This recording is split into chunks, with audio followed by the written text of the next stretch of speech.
Washington. Congressional Republicans on Tuesday rushed toward a deal on a massive tax package that would reduce the top tax rate for wealthy Americans to 37% and slash the corporate rate to a level slightly higher than what businesses and conservatives wanted. In a flurry of last-minute changes that could profoundly affect the pocketbooks of millions of Americans, House and Senate negotiators agreed to expand a deduction for state and local taxes to allow individuals to deduct income taxes as well as property taxes. The deduction is valuable to residents in high-tax states like New York, New Jersey and California.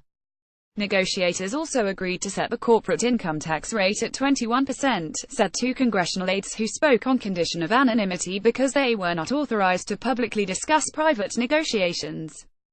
Both the House bill and the Senate bill would have lowered the corporate rate from 35% to 20%. Business and conservative groups lobbied hard for the 20% corporate rate. Negotiators agreed to bump it up to 21% to help offset revenue losses from other tax breaks, the aides said. As the final parameters of the bill took shape, negotiators agreed to cut the top tax rate for individuals from 39.6% to 37% in a windfall for the richest Americans. The reduction is certain to provide ammunition for Democrats who complain that the tax package is a massive giveaway to corporations and the rich. Under current law, the top tax rate applies to income above $470,000 for married couples, though lawmakers are completely reworking the tax brackets. Sen. Susan Collins Armain, who has previously expressed opposition to reducing the rate for the wealthiest earners, acknowledged Tuesday that the negotiators appear to have agreed on the move. "I don't think lowering the top rate is a good idea," Collins said. She didn't threaten to vote against the final bill, however, if it included a lower rate, saying, "I'm going to wait and look at the entire conference report and see what all the provisions are." Among the other tax breaks, negotiators agreed to eliminate the alternative minimum tax for corporations, a big sticking point for the business community, the aide said. They also agreed to let homeowners deduct interest on the first $750,000 of a new mortgage, down from the current limit of $1 million. The goal is to deliver to President Trump the first major rewrite of the U.S. tax system in more than 30 years, pushing into every corner of the American economy and society. Lawmakers hope to finalize a bill no later than Friday, vote next week and deliver the package of steep tax cuts for corporations and more modest cuts for families to the president's desk before Christmas.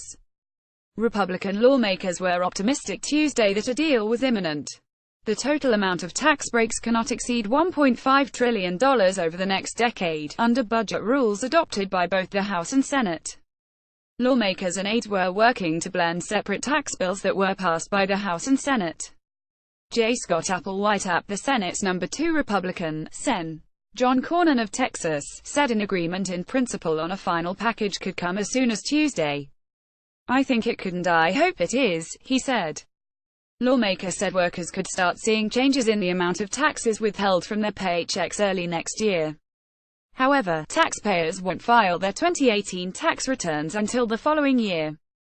Both the House and Senate bills would scale back the deduction for state and local taxes, limiting it to $10,000 in property taxes. California Republicans have pushed to amend the bill to enable individuals to deduct state and local income taxes as well as property taxes. Rep. Pete Sessions, Texas, said there is an agreement on how to address the issue, though he wasn't specific. "It's a huge issue in districts and there's an agreement about how they're going to approach it and I just want to see that issue taken care of," said Sessions, chairman of the House Rules Committee. "Once again, we're in negotiation, and sometimes when you negotiate you have to decide what you're willing to fight for and we need to fight for that."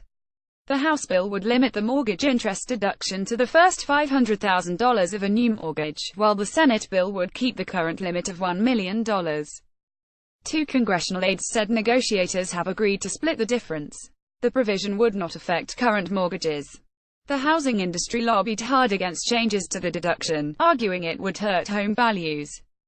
For corporations, the House-passed bill would eliminate the alternative minimum tax, but the Senate bill would retain it. The tax was meant to ensure that corporations pay at least some tax. Republican lawmakers from both the House and Senate said retaining the tax would limit the ability of corporations to take advantage of popular tax credits, including one for research and development.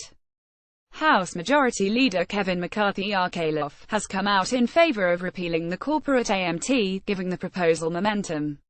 Rep. Mark Meadows RNC said he talked with GOP leaders about setting the corporate tax rate at 21%. Meadows, who chairs the Conservative Freedom Caucus, said he prefers a 20% corporate rate. When asked whether the higher rate is a deal-breaker, Meadows said it depends on what else is in the bill. Trump will try on Wednesday to sell the American people on a GOP tax overhaul that is unpopular with many. His pitch: the plan will lift all economic boats, bringing a brighter future for taxpayers and their families, according to spokeswoman Lindsay Walters. Both the House and Senate bills would cut taxes by about $1.5 trillion over the next decade while adding billions to the deficit.